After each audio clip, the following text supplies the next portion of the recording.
क्या आप भी सीपीसीटी की तैयारी सीरियसली कर रहे हैं? तो यहाँ पे आपको जो है सारी चीज़ें क्लियर होने वाली हैं। यानी कि हम एक ही वीडियो में कवर करेंगे कंप्यूटर के मोस्ट आईएमपी 52 क्वेश्चन, जिसके अंतर्गत आपको मिल जाएँगे आईएमपी फैक्ट, और जो फैक्ट मिलेंगे आपको hardware, software, networking, MS Office, internet, इन सभी चीज़ों से रिलेटेड। साथ ही हम क्वेश्चन जो प्रीवियस ईयर के हैं उनकी भी यहाँ पे बात करेंगे, और उनसे रिलेटेड जो आईएमपी फैक्ट है उनकी सारी चीज़ों की बात करेंगे। तो एक ही वीडियो में आपको जो है 52 क्वेश्चन का यहाँ पे कंप्लीट बंडल मिलने वाला है, और लगभग 1 घंटे में हम जो है इसको कवर करने की कोशिश करेंगे। तो 1 घंटे तक बिना किसी प्रकार की दिक्कत के आपको जो है सारी चीज़ें देखने को मिल जाएगी। तो शुरू से लेके एंड तक आप जो है विस्तार से, अच्छे से इस वीडियो को देखना है। अगर एक बार में क्लियर ना हो तो 2 बार इसे देखिए एग्ज़ाम में जाने से पहले। इसके बाद इसकी पीडीएफ आपको मिल जाएगी टेलीग्राम पर। टेलीग्राम चैनल आपको देखने को मिलेगा डिस्क्रिप्शन बॉक्स में, वहाँ आप जाकर देख सकते हैं। तो सारी चीज़ें आप उसमें जो है पीडीएफ में देखेंगे, तो रिवीजन के लिए वो आपको काफ़ी हेल्प करेंगे। यानी कि कंप्यूटर के 52 क्वेश्चन में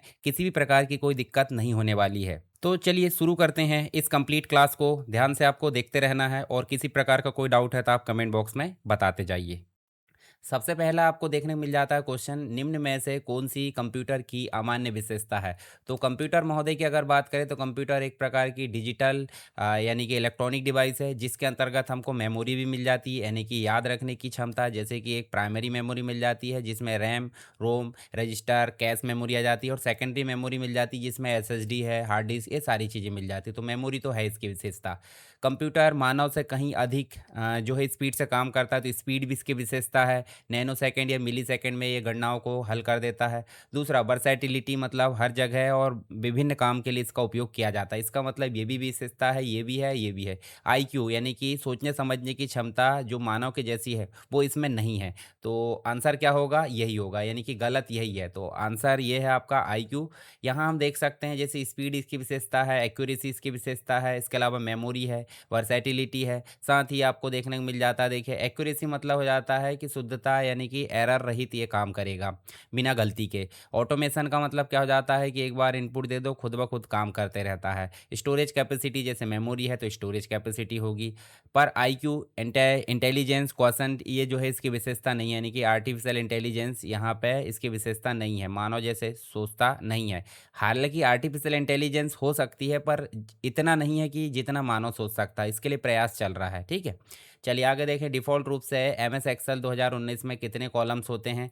तो अगर आपसे वर्ज़न पूछा जाता है स्पेशली, तो सही मायने में आपको वर्ज़न के हिसाब से ही आंसर देना है। अगर हम बात करें 2003 तक के एमएस ऑफिस की या MS Word, Excel, PowerPoint की, तो एमएस एक्सेल 2003 के अंतर्गत जो कॉलम्स होते थे वो 256 हुआ करते थे। पर जैसे ही यहाँ कहानी आई 2007 की, तो उसके बाद के जितने भी वर्जन हैं वहाँ पे वर्जन हो जाते हैं 16,384। तो आपका राइट आंसर क्या हो जाएगा? 16,384 हो जाएगा। डी यहाँ पे राइट आंसर है। और अगर स्पेशली पूछ लेता 2003 के हिसाब से तो 256 होते। 512 यहाँ पे कोई आंसर नहीं, ये भी नहीं है। तो राइट आंसर क्या है आपका? 16,384।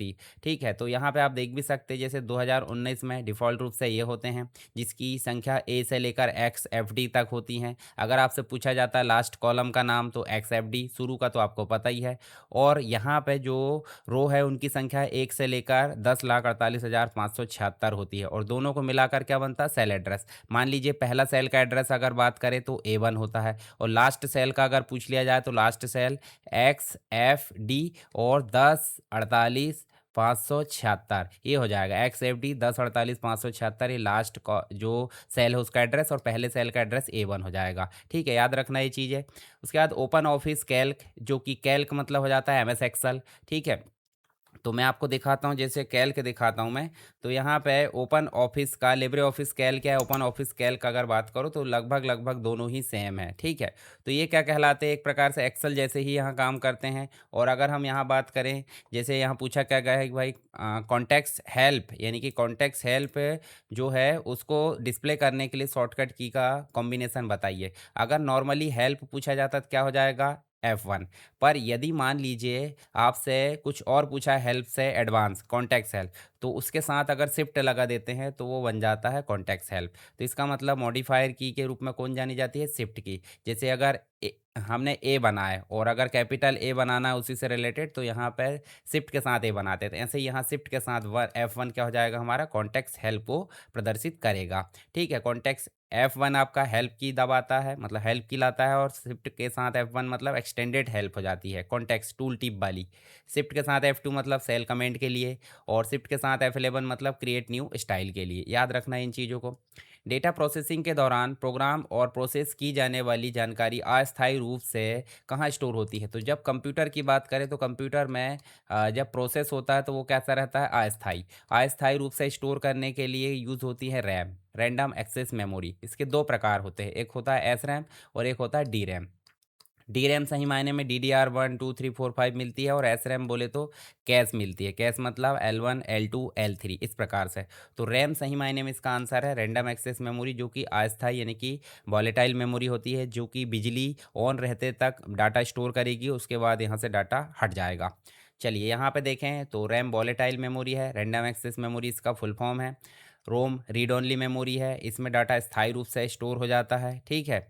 जिसमें मुख्य रूप से अगर देखें तो बायोस रहता है, बेसिक इनपुट आउटपुट सिस्टम, जो कि कंप्यूटर स्टार्ट होने में मदद करता है। जैसे कि हम बात करें पोस्ट की, पावर ऑन सेल टेस्ट की, तो ये इसमें ही यहाँ पे जनरेट होता है। उसके बाद है सेकेंडरी स्टोरेज, बोले तो हार्ड डिस्क ड्राइव या SSD सॉलिड स्टेट ड्राइव यहाँ होती है, जो कि लंबे समय तक डाटा स्टोर करती है, यानी कि नॉन वॉलेटाइल होती है। CPU तो प्रोसेसिंग कैपेसिटी होती है इसमें, सेंट्रल प्रोसेसिंग यूनिट, जो कि स्टोर नहीं करता, ये प्रोसेस करता है। CPU के 3 पार्ट होते हैं, आपको बताना कमेंट बॉक्स में। चलिए नेक्स्ट है, निम्नलिखित में से कौन सा फेडोरा, फेडोरा लाइनक्स का एक जो है फ्लेवर है, यानी कि वेरिएंट या वर्जन, या फिर उसका ऑपरेटिंग सिस्टम की कैटेगरी हिसाब से उसका प्रकार हम बोल सकते हैं। तो अच्छे रूट पासवर्ड, रूट पासवर्ड का मतलब हो जाता है स्ट्रॉन्ग पासवर्ड। स्ट्रॉन्ग पासवर्ड के लिए जो कंडीशंस होती है उसको पूरा कौन करता है? तो ABCDEFG लग देंगे तो ये तो गलत है, 1 2 3 4 रखेंगे ये भी गलत है, ABCD 1 2 3 ये भी गलत। तो स्ट्रॉन्ग पासवर्ड की श्रेणी में कौन आता है? स्ट्रॉन्ग पासवर्ड की श्रेणी में अल्फ़ाबेट भी आ जाता है, स्मॉल में अल्फ़ाबेट भी आ जाते हैं, नंबर्स भी आ जाते हैं, उसके अलावा स्पेशल सिम्बॉल्स जैसे डॉलर है, प्रतिशत है, या हैज़ है, एट द रेट है, ये सब स्पेशल आ जाते हैं। तो इसी को हम बोल देते हैं स्ट्रॉन्ग पासवर्ड, या फिर इसी को हम बोल देते हैं रूट पासवर्ड, ठीक है। तो रूट पासवर्ड के लिए आंसर होगा आपका थर्ड नंबर, मतलब यहाँ पे सी आपका राइट आंसर होगा। तो यहाँ मिनिमम 8 कैरेक्टर होना चाहिए, जिसमें सारी चीज़ें कंबाइन होना चाहिए, ठीक है, जो कि हमने यहाँ पे देखे हैं, upper case, lower case, numbers और स्पेशल सिम्बॉल्स। नेक्स्ट है हेक्साडेसिमल संख्या सी का बाइनरी समतुल्य बताइए। तो देखिए यहाँ कन्वर्जन पूछा गया। कन्वर्जन 4 प्रकार के नंबर्स होते हैं, आपको पता होगा, डेसिमल होता है, बाइनरी होता है, ऑक्टल होता है, हेक्साडेसिमल होता है। तो इन सबको आपस में कन्वर्जन यहाँ पूछ लिया जाता है। जैसे डेसिमल को बाइनरी में बदलो, बाइनरी को डेसिमल में बदलो, या फिर बाइनरी को ऑक्टल में हेक्साडेसिमल में बदलो, या डेसिमल को बाइनरी ऑक्टल हेक्साडेसिमल में बदलो, कैसे भी क्वेश्चन आ सकते हैं। तो यहाँ नॉर्मल पूछा गया सी का बाइनरी। तो अगर बात करें हम सी की, तो सी क्या है भाई? 1 से लेकर, यानी कि 0 से लेकर 9 तक तो हो जाते हैं 10 अंक, पर 11, 12, 13, 14, 15 और जो भी हो जाते हैं।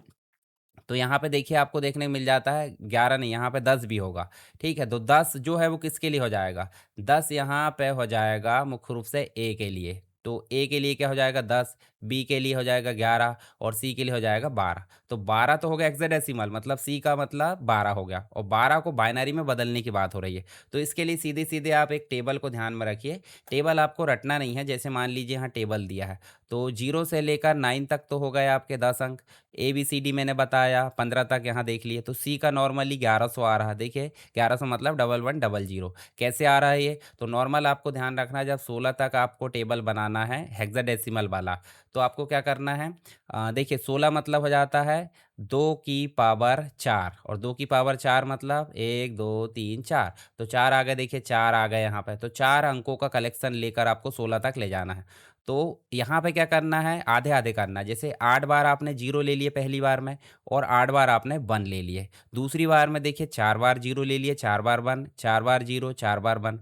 तीसरी बार में 2 बार 0, 2 बार 1, ऐसे करके। और नेक्स्ट फोर्थ नंबर पे आपको 0101 लेना है। तो ऐसे करके आप 15 तक ले जाओगे तो आपका टेबल बन जाएगा। और टेबल बना के आप 0 से लेकर 9 तक ABCD लिख दो, और जिसके सामने जो अंक आ रहा है वो आंसर हो जाएगा। सिंपल, आप देख सकते हैं इसका राइट आंसर क्या हो जाएगा यहाँ पे?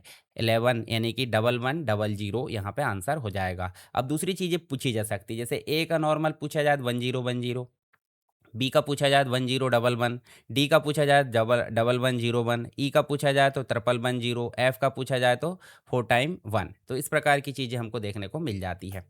चलिए, हेक्साडेसिमल सिस्टम जिसका बेस होता है 16, 0 से लेकर 9, ए से लेकर एफ, तो आप देख सकते हैं जो कि हमने देखे। बाइनरी का बेस 2 होता है, 0101। ठीक है, कन्वर्जन हम आगे देखेंगे और बाकी चीज़ें हमने यहाँ पे देख ली हैं।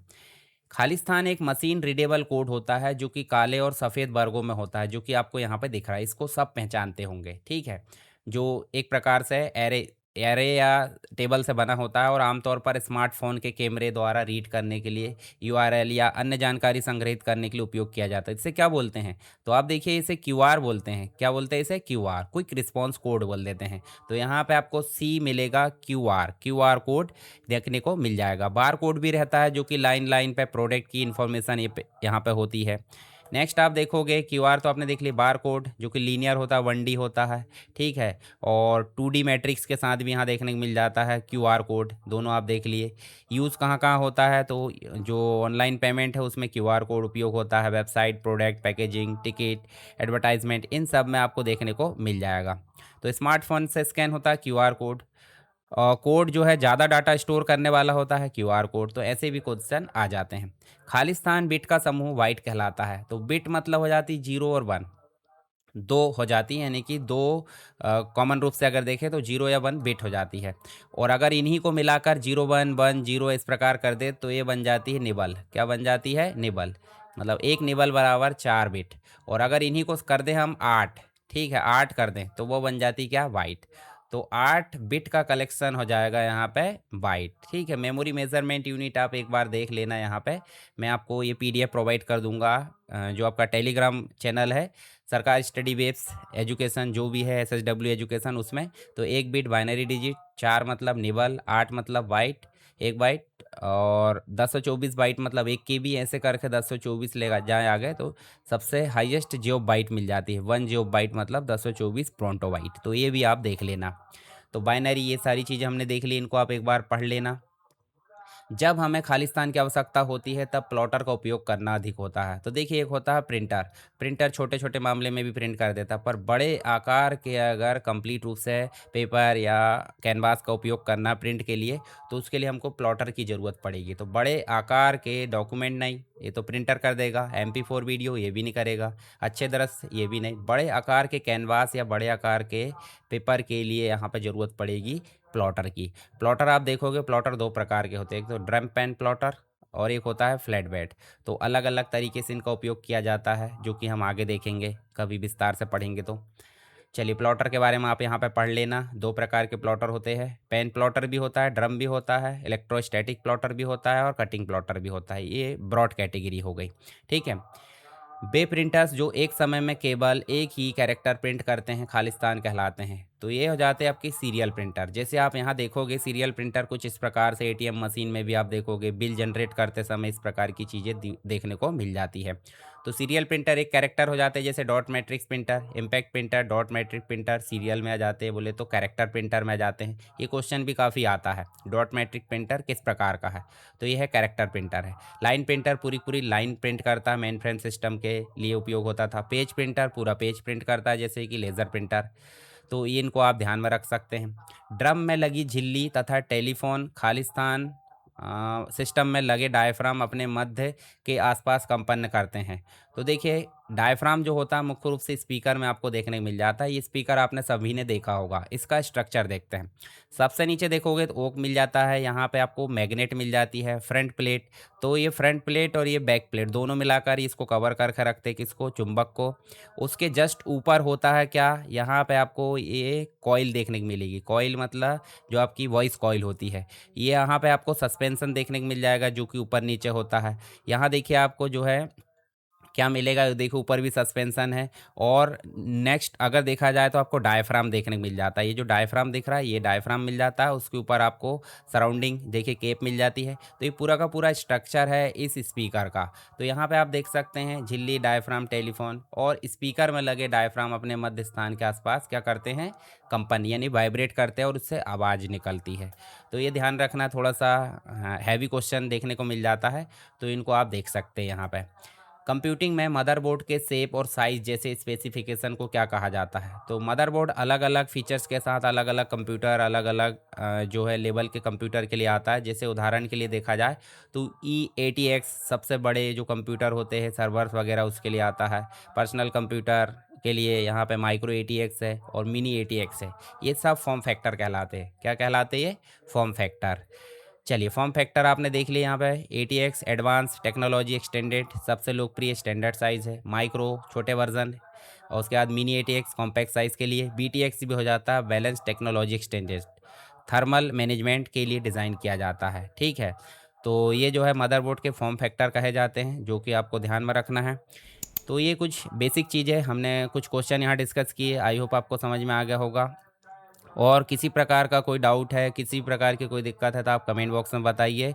और टेलीग्राम पर आप जो है नोट्स के लिए इसको ज्वाइन कर सकते हैं। उसी में चर्चा परिचर्चा ग्रुप है, उससे आप सवाल वगैरह कुछ भी डिस्कशन करना वो कर सकते हैं। अगला क्वेश्चन हमको देखने को मिल जाता है, डेसिमल संख्या जो 9 है उसको ऑक्टल में बदलिए। तो देखिए मैं आपको एक नियम बताता हूँ। जैसे मान लीजिए आपको डेसिमल टू अदर नंबर करना है। डेसिमल 4 प्रकार के नंबर होते हैं, पता है आपको। डेसिमल होता है, बाइनरी होता है, ठीक है। तो इसके अलावा देखिए यहाँ पे आपको बाइनरी नंबर देखने को मिल जाएगा, उसके अलावा आपको ऑक्टल देखने को मिल जाएगा, उसके अलावा आपको हेक्साडेसिमल देखने को मिल जाएगा। इसका बेस 2 होता है, इसका बेस 8 होता है, इसका बेस 16 होता है, और जो डेसिमल है उसका बेस होता है 10। तो जब भी 10 नंबर को बाकी अदर बेस के साथ में कन्वर्ट करना है तो आपको उसी अंक के साथ उसका जो है भाग देना होता है। जैसे मान लीजिए 9 को किस में कन्वर्ट करना, बाइनरी में, तो 2 से भाग देना होगा। डेसिमल अंक 9 को अगर ऑक्टल में बदलना तो 8 से भाग देना होगा। और डेसिमल अंक 9 को अगर हेक्साडेसिमल में बदलना है तो 16 से भाग देना होगा। तो हम कैसे करेंगे? जैसे मान लीजिए यहाँ पे हमने 9 को भाग दे दिए किससे, हमको बदलना है किस में, ऑक्टल में। ऑक्टल का बेस कितना है 8, तो हमने भाग दे दिए 8 से। तो 8 को हमने भाग दिए तो कितना आया भाई, कि ये 1 आया है ना। और यहाँ पे जो है कितना बचा, शेषफल। यहाँ शेषफल बचा 1, मतलब एक बार गया और एक शेषफल बचा।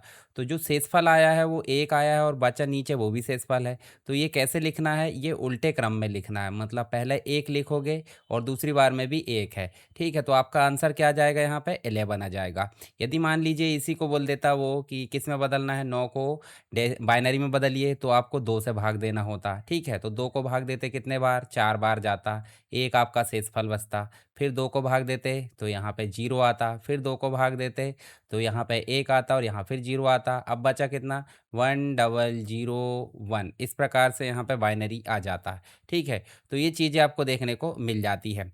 चलिए यहाँ पे इसका राइट आंसर क्या हो जाएगा, यहाँ पर राइट आंसर 11 हो जाएगा। और यहाँ हम जो है नियम हमने देख ली किस प्रकार हल करना है, वो आप समझ जाना और प्रैक्टिस किया करो बाकी चीज़ों की। नेक्स्ट क्वेश्चन है, फ्लैश मेमोरी में डेटा कैसे स्टोर किया जाता है। तो फ्लैश मेमोरी में डेटा जो है इलेक्ट्रिकली स्टोर किया जाता है, यानी कि विद्युत रूप से स्टोर किया जाता है। जो फ्लैश मेमोरी है, फ्लैश मेमोरी जैसे कि हमारी पेन ड्राइव भी एक फ्लैश मेमोरी है, तो इसमें कैसे डाटा स्टोर किया जाएगा, विद्युत के रूप में स्टोर किया जाता है, ठीक है। यानी कि इलेक्ट्रिकली रूप से स्टोर किया जाएगा।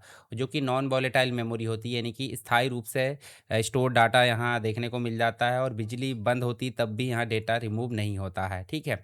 इलेक्ट्रिक तरंगों के माध्यम से इसे हटाया जा सकता है, मतलब स्टोर भी किया जा सकता है और हटाया भी जा सकता है। फ्लोटिंग गेट ट्रांजिस्टर का उपयोग किया जाता है, चार्ज को स्टोर करके बिट को दर्शाते हैं, जैसे पेन ड्राइव है, SSD है, मेमोरी कार्ड है, ये सारी चीज़ें मिल जाती है।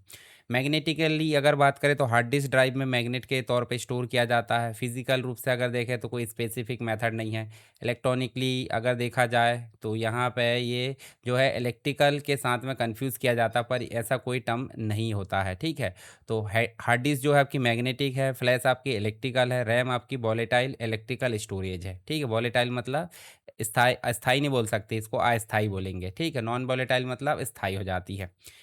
प्रीपेड टेलीफोन कार्ड जैसे कि एप्लीकेशन के लिए मेमोरी कार्ड द्वारा निम्नलिखित में से किस मानक का इस्तेमाल किया जाता है। तो यहाँ पे जो है आपको ये तो कोई आपको समझने की बात नहीं है, आपको रटना पड़ेगा। जैसे इसका स्टैंडर्ड होता है ISO IEC 7816 भाग 10, यहाँ देखने को मिल जाता है। जो आपका प्रीपेड टेलीफोन कार्ड जो मेमोरी कार्ड होता है उसके लिए एक स्टैंडर्ड होता है जो यहाँ पे देखने को मिल जाता है। स्मार्ट कार्ड और मेमोरी कार्ड के लिए इंटरनेशनल स्टैंडर्ड है। पार्ट नंबर 10 विशेष रूप से मेमोरी कार्ड एप्लीकेशन को डिफाइन करता है। और prepaid telephone card, vending machine हो गया या फिर स्टोर्ड वैल्यू एप्लीकेशन, इनमें इसका उपयोग किया जाता है। इसके अलावा पार्ट 1 और 2 फिजिकल और इलेक्ट्रिकल जो एक प्रकार से कैरेक्टरिस्टिक्स होते हैं वो डिफाइन करते हैं। 3 और 4 ट्रांसमिशन प्रोटोकॉल और एप्लीकेशन कमांड्स होती है। 4 और 5 की बात करें तो फाइल स्ट्रक्चर और सिक्योरिटी फीचर यहाँ देखने को मिल जाते हैं। प्रीपेड के लिए आपको पार्ट 10 देखने को मिल जाता है। किसी भी वेब ब्राउज़र के वेब कैश मतलब ब्राउज़र के अंतर्गत ही आपको जो कैश है वो देखने को मिल जाती है, जिसे हम वेब या इंटरनेट की कैश बोल देते हैं। वो फीचर का क्या लाभ है?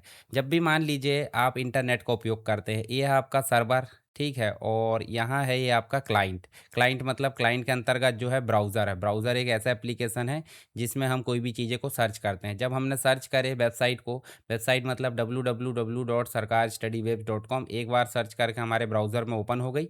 ब्राउज़र में ओपन हुई, दोबारा हमको खोलना है तो पूरा का पूरा टाइम उतना नहीं लगता है, ना कि पूरा का पूरा रिसोर्स उतना डाउनलोड होता है। मतलब कुछ चीज़ें हमारे ब्राउज़र में ही स्टोर कर ली जाती है। उस स्टोर चीज़ों को हम क्या बोल देते हैं? वेब कैश बोल देते हैं। तो किसके लिए उपयोग की जाएगी ये? उपयोगकर्ता को वेब पेज के कंटेंट को याद रखने में मदद करता है। यह एक ही वेब पेज को पूर्ण रूप से डाउनलोड करने में मदद करता है। उपयोगकर्ता को वेब पेज को फिर से डाउनलोड नहीं करना पड़ता। और अद्यतन जानकारी, ये वाला तो ऑप्शन नहीं होगा, ये भी नहीं होगा, ये भी नहीं होगा। इसका मतलब यहाँ पे फिर से डाउनलोड करने की आवश्यकता नहीं पड़ती। मतलब ये वाला आपको देखने को मिल जाएगा सी नंबर का, ठीक है? तो सी इसका राइट आंसर है। जैसे हमने ब्राउज़र से कोई कमांड दिए, यहाँ से रिक्वेस्ट गई, यहाँ वेब पेज आया, वेब पेज को रिस्पॉन्स के तौर पर ब्राउज़र पर आ गया। ब्राउज़र में कुछ बेसिक चीज़ें जो बार बार रिपीटेबल रूप से स्टोर मतलब सर्च की जाती है, वो चीज़ों को स्टोर कर लिया गया है, जिसको हम बोल देते हैं कैश। जो वेब पेज इसको स्टोर कर लेता है, होल्ड करके रखता है। तो दोबारा डाउनलोड करेंगे तो उतनी मेहनत नहीं लगेगी। इसी को बोल देते हैं वेब कैश। चलिए, वेब कैश मतलब जितनी भी कॉपीज़ होती है वेब पेज की, जैसे एचटीएमएल, सीएसएस, इमेज, स्क्रिप्ट को अस्थायी तौर पर लोकल स्टोरेज में स्टोर करके रख लेता है ताकि ब्राउजिंग फास्ट की जा सके, ठीक है? सीक्रेट की एन्क्रिप्शन जो होता है खालिस्तान होता है, क्योंकि जो प्लेन टेक्स्ट होता है उसको सिफर टेक्स्ट में एन्क्रिप्ट करने और उस सिफर टेक्स्ट को वापस से प्लेन टेक्स्ट में डिक्रिप्ट करने के लिए एक ही की का इस्तेमाल किया जाता है। एक ही की का मतलब हो जाएगा सेम की, और सेम की मतलब सिमेट्रिक। देखिए, इसको हम सेम की से सिमेट्रिक यहाँ पर दर्शा सकते हैं। सेम की मतलब सिमेट्रिक, और सिमेट्रिक के लिए सीक्रेट की बोले तो एक ही की का इस्तेमाल किया जाता है। और यदि मान लीजिए यहाँ पे अलग-अलग की का इस्तेमाल किया जाता है तो वो असिमेट्रिक कहलाता है। जैसे एक पब्लिक की हो जाती है और एक प्राइवेट की हो जाती है। दोनों तरफ यानी कि एन्क्रिप्ट करना और डिक्रिप्ट करने के लिए अलग-अलग की का इस्तेमाल करेंगे तो असिमेट्रिक, सेम की का इस्तेमाल करेंगे तो सिमेट्रिक, ठीक है? बाकी 2 ऑप्शन आपके देखने को नहीं मिलेंगे। चलिए, इसका राइट आंसर सिमेट्रिक हो जाएगा। देखिए, यहाँ पे सीक्रेट की के द्वारा एन्क्रिप्ट भी किया गया, कोडिंग में बदला गया प्लेन डाटा को, और फिर प्लेन जो कोडेड डाटा है यानी कि सिफर टेक्स्ट है उसको फिर से प्लेन डाटा में बदला गया। किसके माध्यम से? सिफर की के सीक्रेट की के माध्यम से। तो सेम की यहाँ पे इस्तेमाल किया जा रहा है, इसलिए इसको क्या बोलेंगे? सिमेट्रिक एन्क्रिप्शन बोलेंगे। सिमेट्रिक और असिमेट्रिक में हमने देख लिए, अलग-अलग की यहाँ पे देखने को मिल जाता है सिमेट्रिक में, और सिमेट्रिक आपकी सेम की मिल जाती है। इसके एग्ज़ाम्पल भी आप देख लीजिए, जैसे कि सिमेट्रिक में पूछा जाए तो देखिए यहाँ पे 3DES मिल जाता है, या DES याद रख लो आप सीधे, और AES याद रख लो, RC4 रख लो, तो यहाँ पे सिमेट्रिक के एग्ज़ाम्पल हो जाएँगे। और असिमेट्रिक के एग्ज़ाम्पल डिफ़ी, हेलमैन, ECCEL, गेमल है, DSA, RSA, ये सब जो है आपके असिमेट्रिक की के एग्ज़ाम्पल है, ठीक है? चलिए, नेक्स्ट देखिए, निम्नलिखित में से किस अनुप्रयोग या एप्लीकेशन में वेब कैमरा का उपयोग किया जाता है? वेब कैमरा बोले तो जो मॉनिटर के ऊपर मतलब लैपटॉप में, डेस्कटॉप में हमको देखने को मिल जाता है, जो कि रियल टाइम ऑडियो ठीक है, वीडियो यहाँ पे देखने को मिल जाता है मुख्य रूप से। ऑडियो तो भला माइक से भी जा सकता है, पर रियल टाइम पे वीडियो को लाने ले जाने के लिए क्या करते हैं हम यहाँ पे जो वेब कैमरा उसका उपयोग कर लेते हैं। यानी कि सीधे-सीधे बोले तो ऑनलाइन जो मीटिंग होती है, ऑनलाइन जो वीडियो कम्युनिकेशन होता है, तो आमने-सामने अगर वीडियो दिखाना तो उसके लिए हमको वेब कैमरे की ज़रूरत पड़ती है। वीडियो कम्युनिकेशन के लिए वेब कैमरा यहाँ पे ज़रूरत पड़ती है। सी आपका राइट आंसर हो जाएगा। जैसे यहाँ देखिए, उदाहरण के लिए देखिए, ये सामने बातचीत कर पा रहा है, या लाइव क्लास जैसे मैं ले रहा हूँ तो मेरा वीडियो आपके साथ आ जाएगा, ठीक है? आपके सामने आ जाएगा, तो उसके लिए भी यहाँ इस्तेमाल किया जाता है। ज़ूम मीटिंग आप देख सकते हैं, या फिर गूगल मीट आपने देखा होगा तो गूगल मीट से भी आप देख सकते हैं। चलिए, वेब कैमरा आपने देख लिया, इसको आप पढ़ लेना face to face video communication के लिए, जैसे जूम है, टीम है, गूगल मीट है, स्काइपी है। वीडियो कॉन्फ्रेंसिंग में इसका इस्तेमाल किया जाता है, लाइव स्ट्रीमिंग में किया जाता है, सिक्योरिटी सर्विलेंस में इसका इस्तेमाल किया जाता है। नेक्स्ट है सीपीयू की ओवरक्लॉकिंग। ओवरक्लॉकिंग क्लॉकिंग मतलब हो जाता है ज़्यादा तेज़ गति से चलना, और ज़्यादा तेज़ गति से चलेगा तो ओवरहीट भी होगा। ओवरहीट होगा तो उसकी जो धीरे-धीरे उम्र है वो जल्दी ख़त्म होगी। जैसे मान लीजिए जितना अधिक आप किसी चीज़ को रगड़ोगे वो जल्दी उसकी उम्र जो है ख़त्म होगी। जैसे सीपीयू की नॉर्मल स्पीड है 3300 मेगाहर्ट्ज़, और अगर हम इसको भगाएँगे 5100 मेगाहर्ट्ज़ में, तो ये बहुत तेज़ भागेगा। ओवरक्लॉकिंग मतलब ओवरहीटिंग हो जाएगी, ठीक है? ज़्यादा परफ़ॉर्मेंस यहाँ हो जाएगी। इसका मतलब ये अधिक प्रदर्शन को बढ़ाता, परफ़ॉर्मेंस को बढ़ा देता है। यह है इसके जीवन काल को कम करेगा, जितना तेज़ भागेगा उतना जीवन काल कम होगा। और यह है सीपीयू को अत्यधिक गर्म कर देता, बिल्कुल गर्म करेगा।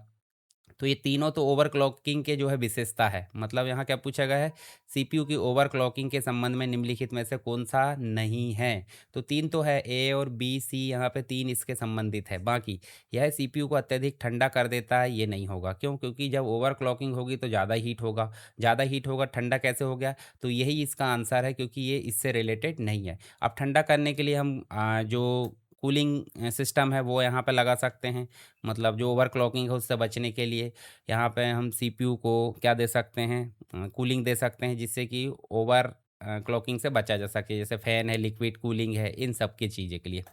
नेक्स्ट है डॉट डीएलएल फाइल होती है। डॉट डीएलएल फाइल का पूरा नाम क्या है? डॉट डीएलएल फाइल मुख्य रूप से अगर देखें तो ऑपरेटिंग सिस्टम के कॉन्फ़िगरेशन से रिलेटेड हो जाती है, ठीक है? तो जब कोई डीएलएल मिसिंग होती है तो एप्लीकेशन आपके चलना बंद कर देते हैं, जैसे फ़ोटोशॉप हो गया, अन्य बहुत सारे एप्लीकेशंस हो गए।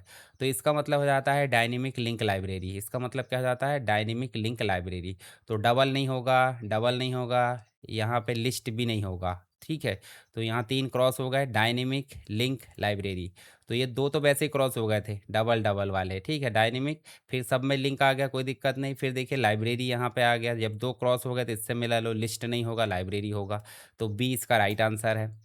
देखिए, जो विंडोज़ ऑपरेटिंग सिस्टम से उपयोग मतलब इसके लिए उपयोगी होती है, फंक्शंस है, रूटीन्स है, इन सब के लिए यहाँ पे जो प्रोग्राम्स होते हैं, रन टाइम है, डायनेमिकली लोड करने के लिए इस्तेमाल की जाती है, मेमोरी का उपयोग कम होता है, कोड रीयूज़ेबिलिटी बढ़ती है, जैसे कि kernel 32 dot DLL, user 32 dot DLL, ये सब इसके एग्ज़ाम्पल है। नेक्स्ट देखिए, लाइनक्स में उपयोगकर्ता या यूज़र कर्नल से एक प्रोग्राम के माध्यम से कम्युनिकेट करते हैं, जिसे खालिस्तान कहा जाता है। तो देखिए, अगर मान लीजिए हम देखें लाइनक्स के स्ट्रक्चर की, तो लाइनक्स का स्ट्रक्चर ये देखने को मिल जाता है, जिसमें मुख्य रूप से हमारी जो भी रिक्वायरमेंट होती है वो जिस एप्लीकेशन के द्वारा पूरी की जाती है वो कहलाता है एप्लीकेशन सॉफ्टवेयर। और फिर होता है हार्डवेयर, सीपीयू, कोई भी अन्य जितने भी हार्डवेयर होते हैं। इस हार्डवेयर या सीपीयू तक हमको ले जाना था, हमको एक चीज़ बीच में मिल जाती है, कर्नल। तो यहाँ पे कर्नल जो है मुख्य कार्यकर्ता होता है, जो ऑपरेटिंग सिस्टम के अंतर्गत हो जाता है, जिसे हम लाइनक्स बोल देते हैं। तो वही पूछा, लाइनक्स में उपयोगकर्ता कर्नल से कर्नल से अगर देखिए एप्लीकेशन सॉफ्टवेयर तो ठीक है नॉर्मल, यहाँ पे यूज़र भी होता है ना? तो यूज़र अगर कर्नल से कम्युनिकेट करना चाहता है तो बीच में होती है सेल। क्या होती है? सेल। सेल एक इंटरफ़ेस है जो कि जितनी भी कमांड हम देंगे वो कर्नल तक ले जाने का काम वो करता है। तो यहाँ पे राइट आंसर हो जाएगा सेल, ठीक है? तो सेल के भी अलग-अलग प्रकार होते हैं, जैसे कर्नल जो है मुख्य ऑपरेटिंग सिस्टम का कोर पार्ट हो गया, ठीक है? हार्ट हो गया एक प्रकार का, जो कि हार्डवेयर को मैनेज करता है। यूज़र सीधे कर्नल से इंटरैक्ट नहीं कर पाता, इसलिए वो सेल से यहाँ पे इंटरैक्ट कर पाता है, ठीक है? उसके अलावा देखिए यहाँ पे बॉर्न सेल जो है सेल का एक प्रकार है, डॉस तो एक प्रकार का ऑपरेटिंग सिस्टम है। कमांड प्रॉम्प्ट भी हम जो है विंडोज़ के अंतर्गत चलाते हैं डॉस के लिए। नेक्स्ट है, निम्नलिखित में से कौन-सा फ़ाइल फ़ॉर्मेट मुख्य रूप से लॉसलेस कंप्रेशन के साथ इमेज को स्टोर करने के लिए किया जाता है? तो देखिए 2 प्रकार के जो है कंप्रेशन होते हैं, लूज़ी होता है और एक होता है लॉसलेस। लूज़ी का मतलब हो जाता है फ़ाइल को इस प्रकार कंप्रेस किया जाए कि दोबारा उस स्थिति में आना पॉसिबल नहीं है, और फ़ाइल बहुत ही कम हो जाती है, मतलब बहुत सारी इन्फॉर्मेशन हटा दी जाती हैं। तो फ़ाइल के आकार को बहुत ज़्यादा कम कर देना क्या कहलाता है? लूज़ी कंप्रेशन कहलाता है। पर फ़ाइल के आकार को एक निश्चित स्थिति तक यहाँ पे थोड़ा बहुत कम करके वापस भी लाया जा सकता है, उसे बोल देते हैं लॉसलेस। तो यहाँ पे जो MP3 है वो भी क्या है आपका? लूज़ी कंप्रेशन है। डॉक्यूमेंट तो कंप्रेस होता नहीं है, ठीक है? यहाँ पे आपका जो है पीडीएफ में कुछ इस प्रकार से इमेज नहीं आएगी, मतलब ये डॉक्यूमेंट हो जाता है। तो बचा क्या? पीएनजी। तो पीएनजी आपका ट्रांसपेरेंट बैकग्राउंड के साथ में उपयोग होने वाली इमेज है, जो कि कैसी होती है? लॉसलेस होती है, यानी कि इसका जो कंप्रेशन है वो उतना ज़्यादा नहीं होता, क्वालिटी में जो कमी है वो उतनी ज़्यादा नहीं होती है। तो राइट आंसर क्या हो जाएगा आपका? पीएनजी, पोर्टेबल नेटवर्क ग्राफिक्स, ठीक है? देखिए, पीएनजी मतलब portable network graphics image file format है, लॉसलेस कंप्रेशन के लिए इसका इस्तेमाल किया जाता है। इमेज कंप्रेस होने पर क्वालिटी लॉस नहीं होती है। ट्रांसपेरेंट बैकग्राउंड के लिए इसका इस्तेमाल किया जाता है। हम बात कर लेते हैं यहाँ पे जो इमेज कंप्रेशन है उसकी। तो इमेज कंप्रेशन का मतलब क्या हो जाता है कि जब भी कोई ओरिजिनल फ़ाइल है, मान लीजिए यहाँ पे 15 एमबी की फ़ाइल है और 15 एमबी की फ़ाइल को हमने किस में कन्वर्ट कर दिए, 10 एमबी में, और 10 एमबी में कन्वर्ट कर दिए, वापस से इसको फिर से 15 एमबी कर देते हैं, तो वो क्या कहलाती है? वो कहलाती है यहाँ पे इमेज को कंप्रेस करना और डीकंप्रेस करना। तो कंप्रेस करना मतलब किसी इमेज के फ़ाइल को छोटा करना, क्या कहलाता है? कंप्रेस्ड। और फिर से वापस उसी में करना बोले तो डीकंप्रेस। परंतु एक ऐसी फ़ाइल भी होती है जहाँ ओरिजिनल फ़ाइल 15 एमबी की जगह यहाँ पे 5 एमबी या 2 एमबी में कन्वर्ट कर दी जाती है। वापस से रिस्टोर करेंगे तो हद से हद वो 10 एमबी या 8 एमबी तक जा पाएगी। तो यहाँ पे ओरिजिनल फ़ाइल को कंप्रेस करके बहुत छोटा कर देना और फिर डीकंप्रेस करें तो उतना नहीं ला पाना। तो ये 2 प्रकार के कंप्रेशन हो गए, फ़ाइल को छोटा करने के और वापस से बड़ा करने के। तो जिसमें फ़ाइल रिस्टोर हो जाती है वापस से वैसी की वैसी, उसे बोल देते हैं लॉसलेस। और जिसमें फ़ाइल वैसी की वैसी वापस नहीं होती रिस्टोर करने पे, उसे बोल देते हैं लूज़ी कंप्रेशन। तो इनके कुछ एग्ज़ाम्पल भी हम देख लेते हैं। जैसे मीडिया टाइप की बात करें, मीडिया टाइप में इमेज की बात कर लेते हैं। सबसे पहला एक फ़ोटो है आपके पास में डॉट रॉ। रॉ एक एक्सटेंशन है जिसमें बिना एडिटिंग की फ़ाइल होती है। डॉट टीआईएफ भी रॉ फाइल है।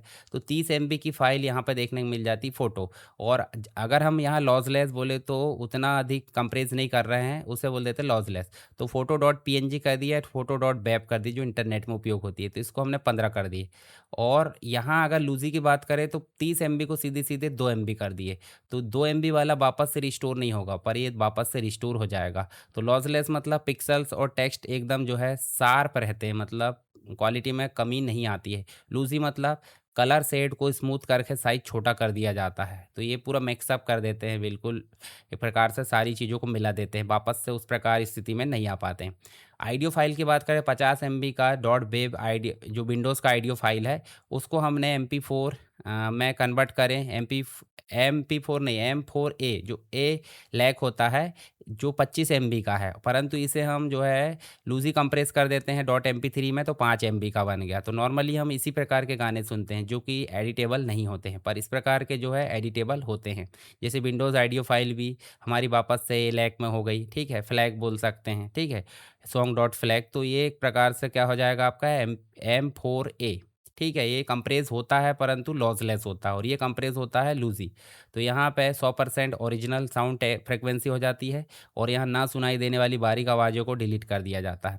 फिर वीडियो की बात करें, 2000 एमबी बोले तो 2 जीबी का डाटा लगभग 800 एमबी में कन्वर्ट कर दिए वीडियो डॉट MOB, ये आपका लॉसलेस हो जाता है, ठीक है। पर लूज़ी कंप्रेशन डॉट MP4 में कन्वर्ट कर दिए H264 या HEVC में 50 एमबी में, तो ये लूज़ी हो गया, वापस से इसको रिस्टोर नहीं किया जा सकता। ऐसे डाटा और टेक्स्ट की बात करें तो DOCX या XLSX को हमने किस में कन्वर्ट कर दिए, GIF में।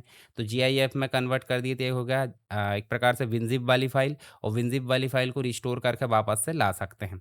और नॉट पॉसिबल लूज़ी अगर करें तो इसमें सपोर्ट नहीं करता, डेटा और टेक्स्ट को हम लूज़ी कंप्रेस नहीं कर सकते, ध्यान रखना है चीज़ों को। तो कुछ इस प्रकार से हमने जो कंप्रेशन है लूज़ी और लॉसलेस दोनों के बारे में बात की। आई होप आपको समझ में आ गया होगा। नेक्स्ट क्वेश्चन है, खालिस्तान जिसे मेन पेज कहा जाता है, यूनिक्स के अंतर्गत मेन यूटिलिटी या मैनुअल जो है उसके रूप में उसका उपयोग किया जाता है। तो डॉट मैन इसका एक्सटेंशन है, तो इसे बोल देते हैं मैनुअल। तो हेल्प मैनुअल के लिए इसका इस्तेमाल किया जाता है, ए इसका राइट आंसर है, ठीक है। यूनिक्स के अंतर्गत मेन मतलब मैनुअल हो जाता है। यूनिक्स और लाइनक्स में हेल्प मैनुअल पेज दिखाने के लिए इसका इस्तेमाल किया जाता है। जैसे मैन एलएस इस जो कमांड है इसका हेल्प मैनुअल दिखाता है। मैन PWD बोले तो PWD कमांड का हेल्प मैनुअल दिखाता है, मतलब जो कमांड टाइप करोगे उसका हेल्प मैनुअल देखना है तो मैन कमांड टाइप कर दो, ठीक है। नेक्स्ट आप देखोगे यूनिक्स के अंतर्गत कुछ और फाइल एक्सटेंशन जैसे डॉट sh सेल स्क्रिप्ट के लिए इसका इस्तेमाल किया जाता है। डॉट जो कॉन एफ है या CFG कॉन्फ़िगरेशन फाइल का इसका इस्तेमाल किया जाता है। डॉट लॉग लॉग फाइल के लिए। डॉट टार टेप आर्चिव के लिए। डॉट GZ है जी जिप कंप्रेस्ड के लिए हो जाता है। डॉट ओ ऑब्जेक्ट फाइल के लिए। डॉट सर्विस सिस्टम डी जो है सर्विस फाइल के लिए, और डॉट बैक जो है बैकअप फाइल के लिए। तो इनको भी आप थोड़ा सा ध्यान में रख सकते हैं ताकि आगे अगर क्वेश्चन आए तो आपसे बन जाए। नेक्स्ट है खालिस्तान सामान्यतः उपयोग की जाने वाली एंट्रोपी कोडिंग योजना है। तो ये भी संबंधित किससे है? ये भी संबंधित है लूज़ी और लॉसलेस से रिलेटेड, मतलब कंप्रेशन से रिलेटेड है। तो यहाँ पे जो हमको देखने को मिल जाएगा एंट्रोपी कोडिंग जो है, एंट्रोपी कोडिंग योजना जो है हफमैन कोडिंग से रिलेटेड है, हफमैन कोडिंग से रिलेटेड है। अगर हम यहाँ देखेंगे टेबल में आपको देखने को मिल जाएगा, हफमैन कोडिंग जो है मुख्य रूप से डेटा और सिंबल्स की फ्रीक्वेंसी के आधार पर बाइनरी ट्री बनाती है। सबसे ज़्यादा उपयोग होने वाले जो सिंबल है उसके ऊपर यहाँ पे छोटा बाइनरी कोड रखा जाता है, उपयोग किया जाता है जिप फाइल में, जेपीजी इमेज में, MP3, इसमें इसका इस्तेमाल किया जाता है। फिर एक होती है अर्थमेटिक कोडिंग, जो कि सिंबल्स को अलग कोड देने के बजाय पूरे मैसेज है उसको 0 1 के बीच में एक सिंगल दशमलव में बदल देती है। जैसे H264 है, HEBC है, H265 है, ये आई वीडियो के लिए उपयोग किया जाता है। जब हम एक्सपोर्ट करते हैं प्रीमियर प्रो में तो इस प्रकार के एक्सटेंशन देखने को मिलते हैं। फिर रन लेंथ एनकोडिंग, RLE बोल देते हैं। तो ये लगातार रिपीट होने वाली डेटा की लंबी कतार को गिनकर एक नंबर में कन्वर्ट कर देते हैं। जैसे 5A है तो 5A को 5A लिख दिए तो ऑलरेडी कंप्रेस हो गया।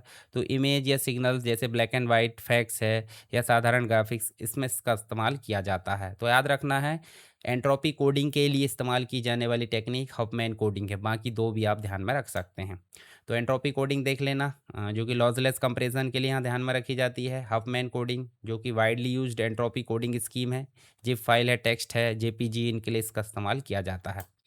खालिस्तान एक मानक है जो कि परिभाषित करता है कि नेटवर्क कन्वर्सेशन को कैसे स्थापित और बनाए रखा जाए जिसके द्वारा एप्लीकेशन डेटा का आदान प्रदान कर सके।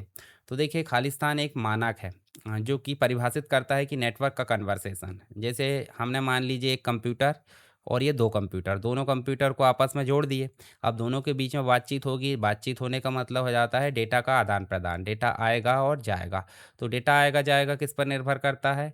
TCP पे, ट्रांसमिशन कंट्रोल प्रोटोकॉल, मतलब यहाँ से डेटा यहाँ जाएगा, यहाँ से डेटा यहाँ जाएगा। और इन दोनों की पहचान के लिए इस्तेमाल किया जाता है IP, इंटरनेट प्रोटोकॉल, ठीक है। तो पहचान हो गई और कंट्रोल भी हो गया, तो यहाँ पे हो गया TCP/IP, ट्रांसमिशन कंट्रोल प्रोटोकॉल। तो आप देख सकते हैं TCP इसमें इस्तेमाल किया जा रहा है। और एक और चीज़ हमको देखने को मिल जाती है, एक स्टैंडर्ड है, कौन? TCP। मतलब दो प्रकार के मॉडल आपको देखने को मिल जाते हैं दुनिया भर में। एक मिल जाता है ओपन सिस्टम इंटरकनेक्शन यानी कि OSI मॉडल, जिसमें टोटल 7 स्टेप्स होती है जिन्हें हम लेयर से परिभाषित करते हैं, ठीक है। और एक होता है TCP/IP मॉडल जो होता है उसमें 5 स्टेप्स होती है जिसे हम लेयर बोल देते हैं। तो उदाहरण के लिए देखा जाए तो यहाँ पे 5 लेयर होती है, 5 या कहीं-कहीं 4 भी देखने को मिल जाता है, ठीक है। तो यहाँ पे देखिए, यहाँ तो हमको 4 ही दिख रहे हैं, तो 4 लेयर हो गई, ठीक है। यहाँ पे 7 लेयर और यहाँ पे 4 लेयर, तो 4 स्टेप्स में। और ये हो गया आपका थ्योरेटिकल मॉडल OSI, और TCP/IP हो गया प्रैक्टिकल मॉडल। तो प्रैक्टिकल मॉडल जैसे application layer, transport layer, network layer, data link layer, 4 layer होती है आपका जो होस्ट होता है यानी कि जो क्लाइंट होता है उसके पक्ष में। फिर जब जो आपका मीडिया के माध्यम से, ईथरनेट के माध्यम से दूसरी तरफ जाता है सर्वर तरफ, तो वहाँ पे भी 4 लेयर होती है, data link layer, network layer, transport layer और एप्लीकेशन लेयर, ठीक है। इसमें 3 लेयर आ जाती है और इसमें आपकी 2 लेयर आ जाती है, जो आपकी लास्ट वाली लेयर है। तो 3 और 2 5 और 2 7, मतलब टोटल मिलाकर 7 ही होती है, पर यहाँ पे ग्रुप कर दिया गया है, ठीक है। तो TCP मतलब स्टैंडर्ड प्रोटोकॉल है जो नेटवर्क में कन्वर्सेशन को डिफाइन करता है, कैसे इस्टेब्लिश किया जाए, कैसे मेंटेन किया जाए, जैसे वेब ब्राउजिंग है, ईमेल है, फाइल ट्रांसफ़र, इनके लिए। चलिए FTP की बात करें तो FTP एक प्रोटोकॉल है जो कि फ़ाइल को डाउनलोड अपलोड करने के लिए इस्तेमाल किया जाता है। HTTP हाइपरटेक्स्ट ट्रांसफ़र प्रोटोकॉल है जो कि वेब पेज ट्रांसफ़र करने के लिए इस्तेमाल किया जाता है। SMTP simple mail transfer protocol है, ईमेल भेजने के लिए इसका इस्तेमाल किया जाता है। तो SMTP के साथ में 2 और प्रोटोकॉल इस्तेमाल किए जाते हैं। एक तो हो जाता है आपका POP, पोस्ट ऑफिस 3 वर्ज़न जो है प्रोटोकॉल, और एक हो जाता है IMAP, ठीक है। तो IMAP जो है ये भी ईमेल से रिलेटेड है, ध्यान रखना इन चीज़ों का। डायलेशन किसी इमेज में वस्तुओं की सीमाओं पर पिक्सल है, जबकि इरोज़न वस्तुओं की सीमाओं में पिक्सल खाली स्थान है। तो देखिए डायलेशन मतलब, और डायलेशन आप देखिए पिक्चर के माध्यम से, तो डायलेशन जो अलग अलग है उनको क्या कर रहा है? जोड़ दे रहा है। तो यहाँ पे जोड़ना वाली स्थिति कहाँ है देखिए, तो जोड़ना वाली ये वाली है, तो राइट आंसर तो यही हो जाएगा। दूसरे में देख लेते हैं, इरोजन क्या है, वस्तुओं की सीमाओं में पिक्सल को क्या करता है, देखिए पिक्सल को अलग कर दे रहा है, यानी कि हटा दे रहा है। तो यहाँ पे इसका राइट आंसर ए ही हो जाएगा। डायलेशन मतलब जोड़ना और इरोजन मतलब हटाना। ठीक है, तो राइट आंसर आपका ए हो जाएगा, जोड़ता है और हटाता है। ठीक है, तो यह डायलेशन बोले तो इमेज प्रोसेसिंग में जो मॉर्फोलॉजिकल ऑपरेशन है, जो कि ऑब्जेक्ट की बाउंड्रीज पर पिक्सल जोड़ता है, ऑब्जेक्ट बड़ा और मोटा दिखाई देता है।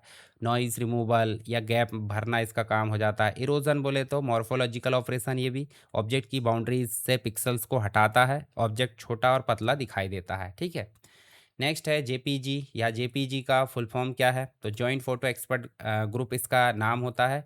जॉइंट फोटोग्राफिक एक्सपर्ट ग्रुप, देखिए जॉइंट फोटो एक्सपर्ट ग्रुप, तो यहाँ पे इसका राइट आंसर जो है पहला ही देखने को मिल जाएगा। बाकी देखिए जॉइंट पिक्चर एक्सपर्ट ग्रुप नहीं होगा, जॉइंट फोटोग्राफिक एक्सपर्ट ग्राफ नहीं होगा, जॉइंट पिक्चर एक्सपर्ट ग्राफ ये भी नहीं होगा, तो पहला ही आपका राइट आंसर है।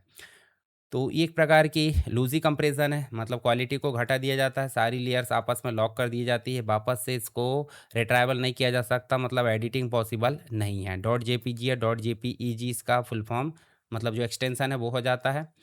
यहाँ बात करते हैं हम इमेज फाइल एक्सटेंशंस की। इमेज फाइल एक्सटेंशन क्या होता है, तो इमेज फाइल एक्सटेंशन उन अक्षरों का समूह होता है जो किसी इमेज फाइल के अंत में जोड़े जाते हैं, जैसे डॉट जेपीजी, डॉट पीएनजी, जो डॉट के बाद आते हैं, मुख्य रूप से 3 अक्षर या 4 अक्षर में हो सकते हैं, और ऑपरेटिंग सिस्टम या सॉफ्टवेयर को बताते हैं कि फाइल किस फॉर्मेट में है और उसे कैसे ओपन करना है और कैसे प्रोसेस करना है, जैसे ईपीएस है, पीडीएफ है, पीएनजी है, टीआईएफ है, ये सब इमेज फाइल एक्सटेंशन कहलाते हैं। तो यहाँ पे आपको 2 प्रकार की इमेजेस देखने को मिल जाती है। एक तो रास्टर इमेज मिल जाती है। रास्टर इमेज इसका मतलब जो पिक्सल से मिलकर बनी होती है, जिनकी क्वालिटी मतलब साइज़ में बड़ा छोटा करते हैं तो क्वालिटी में बदलाव हो जाता है, तो वापस से रिस्टोर नहीं किया जा सकता।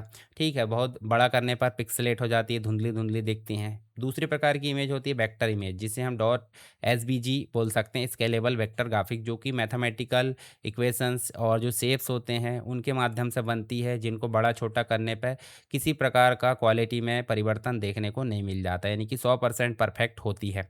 एक और हो जाती है एक्स्ट्रा डॉट रॉ। रॉ बोले तो कैमरे के सेंसर से डिजिटल रूप से खींची गई जो पिक्चर होती है, जिसमें एडिटिंग हो सकती है बाद में, एडिटिंग बिना एडिटिंग की हुई जो इमेज होती है वो कहलाती रॉ इमेज। मोबाइल में तो आपका जो हो जाता है पूरी फ़ोटो को एस्थेसी कर दिया जाता है, ऐसा हम बोल सकते हैं, जो ब्यूटी लगाकर और दुनिया भर का लगाकर रॉ इमेज बचती ही नहीं है। डीएसएलआर कैमरे से जो खींची जाती है वो डॉट रॉ इमेज कहलाती है। हम बात कर लेते हैं यहाँ पे इमेज फाइल के एक्सटेंशन, उनके फुल फॉर्म और कहाँ यूज़ होती है वो सारी चीज़ें। तो डॉट जेपीजी जो हो जाती है joint photographic expert group, lossy compression हो जाता है, डिजिटल फोटोग्राफी वेबसाइट, इनमें इसका इस्तेमाल किया जाता है। Dot PNG portable network graphics हो जाती है, जो कि लॉसलेस है, ट्रांसपेरेंट बैकग्राउंड के लिए यहाँ पे उपयोग की जाती है, लोगो टेक्स्ट और ग्राफिक्स के लिए। Dot GIF graphics interchange format हो जाता है, जो कि लॉसलेस है, लिमिटेड कलर्स के लिए इसका इस्तेमाल किया जाता है, छोटे एनिमेशंस मीम्स है, वेब ग्राफिक्स, इसके लिए इसका इस्तेमाल किया जाता है। फिर आपका डॉट वेब, जो कि नया पिक्चर फॉर्मेट है, वेब पिक्चर के लिए इसका इस्तेमाल किया जाता है, मतलब वेब इंटरनेट में जो भी पिक्चर होती है उसके लिए इसका इस्तेमाल किया जाता है, जो कि लूजी और लॉसलेस दोनों में उपलब्ध है। आधुनिक वेबसाइट पर इमेज लोड स्पीड तेज करने के लिए गूगल द्वारा इसको निर्मित किया गया है। Dot T I F tagged image file format, जो कि अनकम्प्रेस्ड हो जाता है या लॉसलेस हम देख सकते हैं, high quality printing professional publishing के लिए।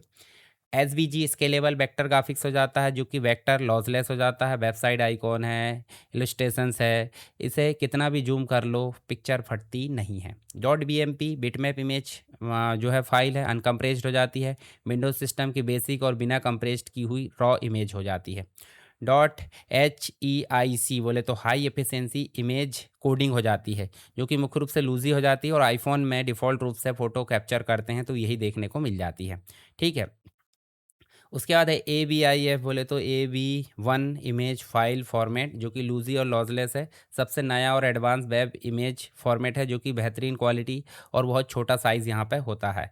Dot raw dot C R two या डॉट नेफ की बात करें तो रॉ इमेज है, जो कि अनकम्प्रेस्ड हो जाती है, प्रोफेशनल फोटोग्राफर्स द्वारा फ़ोटो खींचने के लिए, कलर ग्रेडिंग वगैरह करने के लिए इसका इस्तेमाल किया जाता है। तो हमने यहाँ पे इमेज फाइल फॉर्मेट और दूसरी चीज़ें उसके संबंध में कुछ बेसिक चीज़ यहाँ पे जाने। आई होप आपको समझ में आ गया होगा। नेक्स्ट क्वेश्चन हमको देखने को मिल जाता है, इमेज में कौन सा एक जो है पेरिफेरल डिवाइस है, तो पेरिफेरल का मतलब होता क्या है वो समझिए। पेरिफेरल मतलब कंप्यूटर में जो मदरबोर्ड होता है, मदरबोर्ड के पोर्ट में जो बाहरी जितनी भी डिवाइसेस जुड़ी जाती है वो सब पेरिफेरल कहलाती है। जैसे उदाहरण के लिए प्रिंटर आपका पेरिफेरल डिवाइस है, रोम आपका पेरिफेरल नहीं है, मदरबोर्ड तो खुद आपका इंटरनल डिवाइस है, सिस्टम बस मदरबोर्ड में ही रहता है। तो ये तीन तो आपके पेरिफेरल नहीं हो गए। दूसरा नेक्स्ट क्या होगा, प्रिंटर, ये पेरिफेरल है। तो पेरिफेरल मतलब हो जाता है कंप्यूटर सिस्टम में उसकी कार्यक्षमता को बढ़ाने के लिए जो अदर डिवाइसेस यहाँ उपयोग की जाती है, जैसे input device keyboard, mouse, tablet है, वेब कैमरा, माइक्रोफोन, स्कैनर है। इसके अलावा प्रिंटर, स्पीकर, मॉनिटर, ये सब पेरिफेरल डिवाइस की श्रेणी में आ जाते हैं। याद रखना इन चीज़ों को। अगला देखें तो आपको देखने मिल जाता है राउटर एक भौतिक या वर्चुअल खालिस्तान उपकरण है।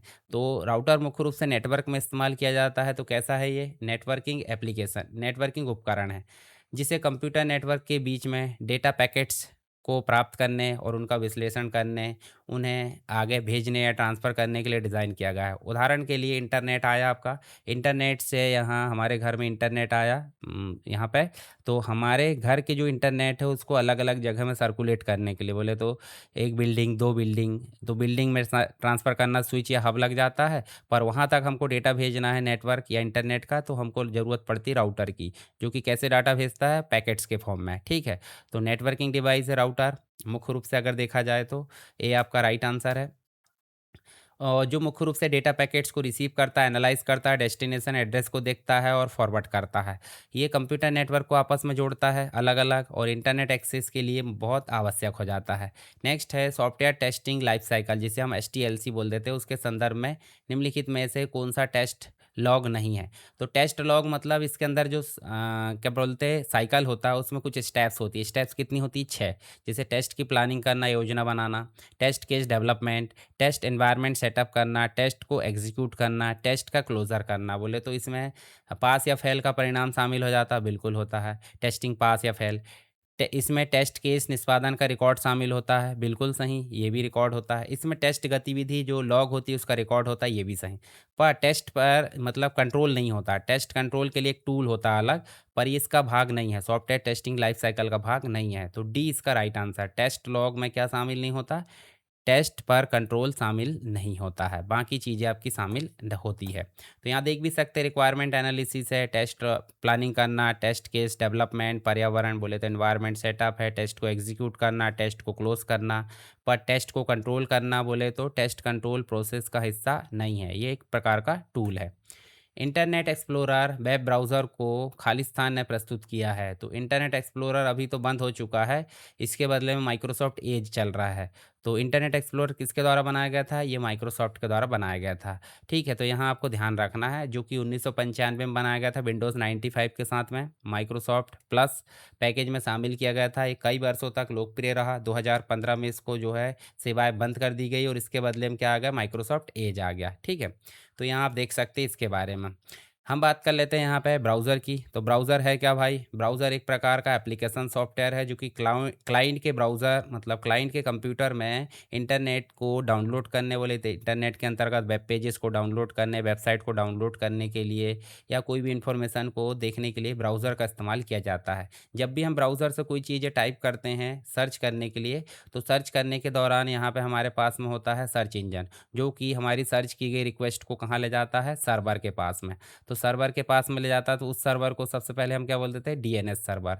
जबकि नॉर्मली वेब सर्वर के पास ले जाना चाहिए, नहीं, हम सर्च करेंगे कैसे? www.example.com। तो ये एक प्रकार का अल्फ़ाबेट नाम है, पर हमारे सर्वर के पास जो भी डाटा रखा है वो एक न्यूमेरिकल डेटा फॉर्म में रखा हुआ है, न्यूमेरिकल एड्रेस के फॉर्म में।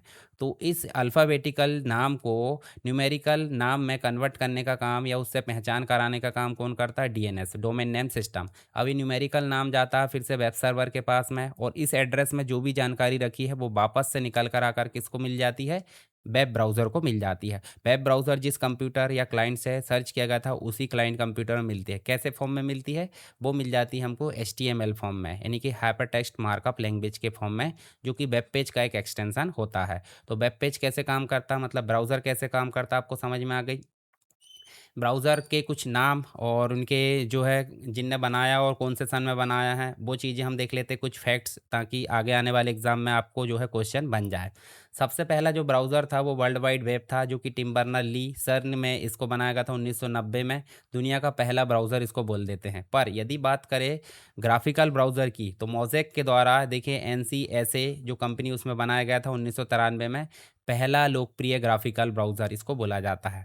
फिर आया नेटस्केप ब्राउज़र, नेटस्केप नेविगेटर, जो कि नेटस्केप कम्युनिकेशन के द्वारा बनाया गया 1994 में। 90 के दशक में सबसे बड़ा ब्राउज़र इसको माना जाता है। फिर आया इंटरनेट एक्सप्लोरर, जो कि माइक्रोसॉफ्ट कॉर्पोरेशन के द्वारा 1995 में बनाया गया विंडोज़ का पहला डिफ़ॉल्ट ब्राउज़र, जो कि अब बंद हो चुका है। ओपेरा आया, ओपेरा सॉफ्टवेयर के द्वारा इसको बनाया गया 1995 में। मोबाइल और पीसी के लिए सबसे पुराना और एक्टिव ब्राउज़र इसको बोला जाता है। सफारी की बात करें तो एप्पल इनकॉर्पोरेशन के द्वारा बनाया गया 2003 में। आईफ़ोन और मैकबुक का डिफ़ॉल्ट ब्राउज़र है। फिर मोज़िला फ़ायरफ़ॉक्स आया, मोज़िला फाउंडेशन के द्वारा 2004 में बनाया गया। ओपन सोर्स है, प्राइवेसी फर्स्ट ब्राउज़र इसको बोला जाता है। क्रोम ब्राउज़र, क्रोम ब्राउज़र जो है आपका क्रोम एलएलसी के द्वारा इसको बनाया, गूगल के द्वारा, मतलब गूगल कंपनी के द्वारा बनाया गया 2008 में। आज की तारीख में दुनिया का सबसे लोकप्रिय ब्राउज़र इसको बोला जाता है। सैमसंग इंटरनेट, जो कि सैमसंग इलेक्ट्रॉनिक्स के द्वारा 2012 में बनाया गया, सैमसंग गैलेक्सी डिवाइसेस के लिए ऑप्टिमाइज़ है ये। फिर माइक्रोसॉफ्ट एज है, जो कि माइक्रोसॉफ्ट कॉर्पोरेशन के द्वारा 2015 में बनाया गया। इंटरनेट एक्सप्लोरर को इसने रिप्लेस कर दिया, और ये एआई ब्राउज़र है। इसमें जो बिंग जो एक प्रकार से सर्च इंजन है वो काम करता है, और कोपायलट इनबिल्ट है इसमें। ब्रेव ब्राउज़र, जो कि ब्रेव सॉफ्टवेयर इनकॉर्पोरेशन के द्वारा 2016 में बनाया गया। इनबिल्ट विज्ञापन और ट्रैकर ब्लॉकर के साथ इसको इस्तेमाल किया जाता है। फिर आया आर्क, जो कि द ब्राउज़र कंपनी के द्वारा 2022 में बनाया गया है। मॉडर्न साइड बार और एआई फीचर्स वाला नया ब्राउज़र इसको बोला जाता है। तो यहाँ पे हमने जो है ब्राउज़र और साथ में उसके ब्राउज़र के कुछ एग्जांपल देखें। आई होप सारी चीज़ें आपको समझ में आ गई होगी। नेक्स्ट क्वेश्चन है, वेब पेज को खालिस्तान का उपयोग करके विशिष्ट रूप से पहचाना जाता है। तो वेब पेज को कैसे पहचानेंगे भाई? वेब पेज को यूआरएल के माध्यम से पहचानेंगे। यूआरएल मतलब हो जाता है यूनिफॉर्म रिसोर्स लोकेटर। तो इसके अंतर्गत कुछ चीज़ें होती है, जैसे कि सबसे पहले भाग में एचटीटीपी होता है, जो कि एक प्रोटोकॉल है। हाइपर टेक्स्ट ट्रांसफ़र प्रोटोकॉल, जो कि एचटीएमएल वाले जो वेब पेज है उनको एक कंप्यूटर से दूसरे कंप्यूटर में नेटवर्क के माध्यम से ट्रांसफ़र करने का काम करता है। डब्ल्यू मतलब वर्ल्ड वाइड वेब, दुनिया भर में जो इंटरनेट है उसके अंतर्गत जो वेबसाइट या वेब पेजेस के कलेक्शन वो यहाँ मिल जाते हैं। एग्जांपल आपका डोमेन का नाम है, ये टॉप लेवल का डोमेन का टाइप है डॉट कॉम। फिर उसके बाद एक्सटेंशन वगैरह मिल जाते हैं, फाइल के पाथ वगैरह मिल जाते हैं। तो कंप्लीट मिलकर क्या बनता है? वेब पेज का यूआरएल बनता है, जो कि वेब पेज की पहचान के लिए यहाँ पे जिम्मेदार होता है। ठीक है, यूनिकली आइडेंटिफाई करने के लिए यूनिफॉर्म रिसोर्स लोकेटर की ज़रूरत हमको पड़ती है। जैसे गूगल डॉट कॉम हो गया, इसमें एस भी लगा होता है एचटीटीपी में, जो कि सिक्योर हो जाता है। सिक्योर सॉकेट लेयर या ट्रांसपोर्ट लेवल की सिक्योरिटी यहाँ देखने को मिल जाती है एस। ठीक है, सर्टिफिकेट होता है एक प्रकार का। नेक्स्ट है, खालिस्तान तक एक्सेस प्रदान करने के अलावा ISP, internet service provider, software package, जो कि ब्राउज़र होता है उसमें ईमेल अकाउंट है, और जो वेब है, वेबसाइट है, होम पेज, ये भी प्रदान करता है। अगर बात करें हम यहाँ पे आईएसपी की, तो आईएसपी क्या करता है? मुख्य रूप से इसका पहला काम होता है, आईएसपी एक कंपनी है, मतलब आईएसपी एक कंपनी है जो कि हमको इंटरनेट की सेवा प्रदान करती है। तो पहला टारगेट तो वही है कि हम आईएसपी की ज़रूरत क्यों महसूस करते हैं? कि हमको इंटरनेट चाहिए। तो इंटरनेट तक एक्सेस प्रदान करने के लिए इसका इस्तेमाल किया जाता है। तो आंसर क्या हो जाएगा? इंटरनेट। उसके अलावा ये वेब की सेवा भी देती है, ईमेल की सेवा, वॉइस ओवर इंटरनेट प्रोटोकॉल की सेवा भी देती है। ठीक है, डोमेन नेम है, बहुत सारी चीज़ें यहाँ फैसिलिटी हमको मिल जाती है। तो आईएसपी मतलब समझ गए, इंटरनेट एक्सेस करने के लिए हम जिस कंपनी की सहायता लेते हैं, जैसे अभी के डेट में देखें तो जियो है, एयरटेल है, वीआई है, ये सब क्या है? ये सब जो है आपकी आईएसपी है।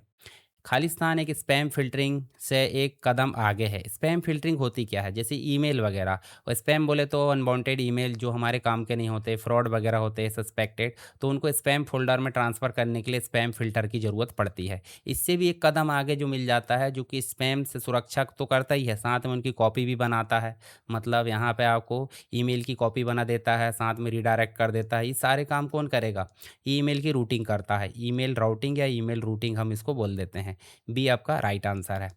तो स्पैम फ़िल्टरिंग से आगे है, कस्टमाइज़ रूल हम बना सकते हैं। कैसे? कॉपी कर सकते हैं, रीडायरेक्ट कर सकते हैं, फॉरवर्ड कर सकते हैं। जैसे ईमेल सेंडर है, यहाँ इंटरनेट के माध्यम से भेज रहा है, तो एक कॉपी पहले ही बना कर रख लिया। फिर यहाँ पे स्पैमर आ गया, तो स्पैमर आ गया, सिक्योरिटी सर्विस चेक किया गया, यहाँ पे देखिए इसको आर्चिव में डाल दिए और यहाँ से जो कॉपी थी वो रिसिपेंट तक यहाँ सही मायने में आ गई है। तो स्पैम फ़िल्टरिंग जो है नॉर्मल है, पर ईमेल राउटिंग कस्टमाइज़ है। आगे जो है यूडीपी का फुल फॉर्म पूछा गया है। यूडीपी मतलब user datagram protocol. User datagram protocol एक प्रकार से कनेक्शन लेस है, मतलब सिक्योर नहीं है। तो यहाँ पे राइट आंसर आपका हो जाएगा यूज़र डेटाग्राम प्रोटोकॉल। ये आपका पहला ही राइट आंसर है। यहाँ ट्रांसपोर्ट लेयर का एक प्रोटोकॉल है, इसके साथ में एक प्रोटोकॉल उपयोग होता है टीसीपी, जो कि सिक्योर है, रिलायबल हम बोल सकते हैं। कनेक्शन लेस ये है, अनरिलायबल कम्युनिकेशन है। डेटा पैकेट्स जो हो जाता है पैकेट्स में भेजता है, लेकिन डिलीवरी की गारंटी नहीं देता। भेज दिया भाई हवा में, अब मिले ना मिले इसकी दिक्कत नहीं है। पर टीसीपी के साथ में ये होता है कि भेजा है तो एक्नॉलेजमेंट भी मिलता है, मतलब पता भी चलता है कि भेज दिया गया है। ठीक है। यूडीपी का मुख्य रूप से वीडियो स्ट्रीमिंग है, voice over internet protocol online gaming में इस्तेमाल किया जाता है। और टीसीपी का इस्तेमाल मुख्य रूप से ईमेल वगैरह भेज रहे हैं उनमें इस्तेमाल किया जाता है। ठीक है, देख भी सकते हैं। टीसीपी मतलब हो जाता है फाइल ट्रांसफ़र, जो आपका फाइल ट्रांसफ़र के लिए उपयोग हो जाता है, वेब ब्राउजिंग के लिए, ईमेल के लिए। यूनिकास्ट है, मतलब जिसको भेजा उसी को मिलेगा। पर यूडीपी जो है आपका देखिए यूनिकास्ट, मल्टीकास्ट, ब्रॉडकास्ट है, लाइव स्ट्रीमिंग है, online gaming, voice over internet protocol. काफ़ी ज़्यादा फास्ट है, पर पहुंचने की गारंटी नहीं है। जैसे मैं लाइव स्ट्रीमिंग लूँ, आप तक पहुँचे ना पहुँचे यहाँ पे मुझे पता नहीं, वो तो आपकी दिक्कत है, पर यहाँ पे ज़रूरी कन्फर्म हो जाता है। सही ईथरनेट स्टैंडर्ड चुनें, मानक चुनें। तो आई ट्रिपल ई के बहुत सारे वेरिएंट होते हैं जो अलग अलग होते हैं, जो कि ईथरनेट से रिलेटेड आपसे पूछा गया है। तो यहाँ पे इसका स्टैंडर्ड है आई ट्रिपल ई 802.3 आपको देखने को मिल जाएगा। चलिए यहाँ पे बात कर लेते हैं आई ट्रिपल ई स्टैंडर्ड्स होते क्या है। तो आई ट्रिपल ई स्टैंडर्ड बोले तो institute of electrical and electronics engineers standards होते हैं, जो कि वैश्विक तकनीकी मानक है, यानी कि ग्लोबल टेक्निकल स्टैंडर्ड है।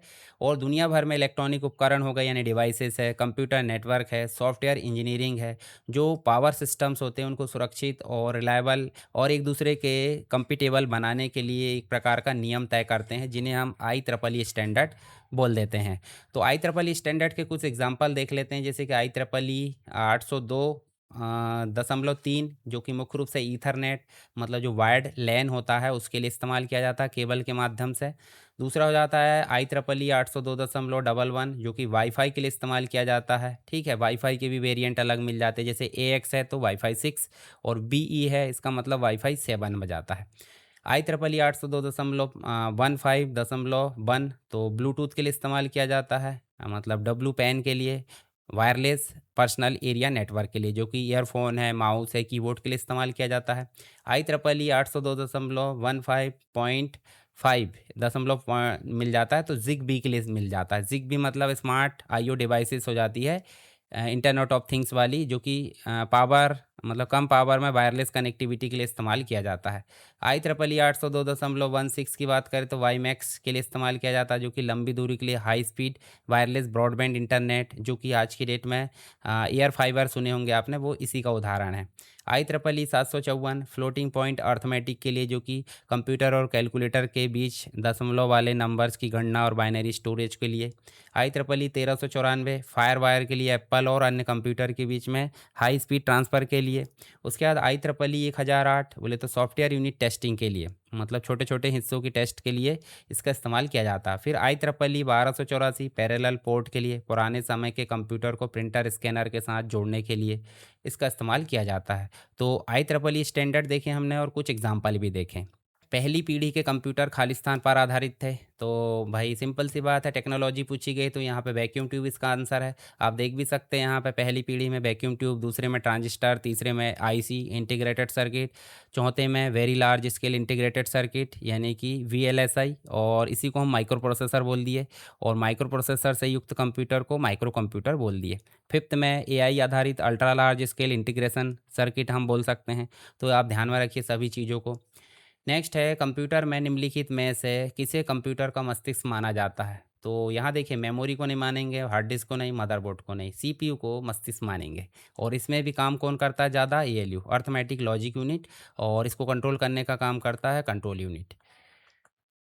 नेक्स्ट, निम्नलिखित में से कौन सा फाइल प्रारूप सामान्यतः प्रेजेंटेशन के लिए इस्तेमाल किया जाता है? तो DOCX डॉक्यूमेंट के लिए, XLSX एक्सेल सीट के लिए, PPTX आपका पावर पॉइंट प्रेजेंटेशन के लिए, TXT नोटपैड के लिए। ठीक है, तो आपका राइट आंसर हो जाएगा सी, पावर पॉइंट प्रेजेंटेशन। ठीक।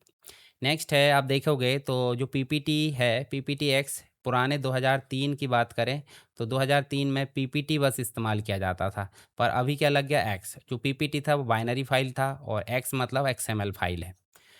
कुछ एग्जाम्पल देख लेते हैं जो डॉक्यूमेंट से रिलेटेड है। .docx बोले तो वर्ड डॉक्यूमेंट के लिए, XML आधारित। .doc बाइनरी आधारित वर्ड डॉक्यूमेंट के लिए।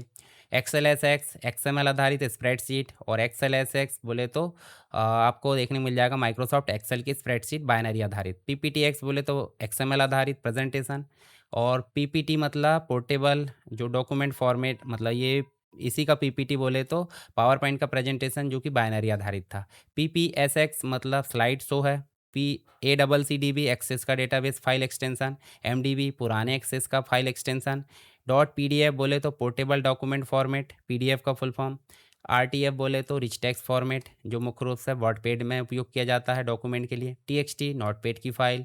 .CSV कॉमा सेपरेटेड फाइल जो कि एक्सेल में ओपन हो जाती है कॉन्टैक्ट के लिए।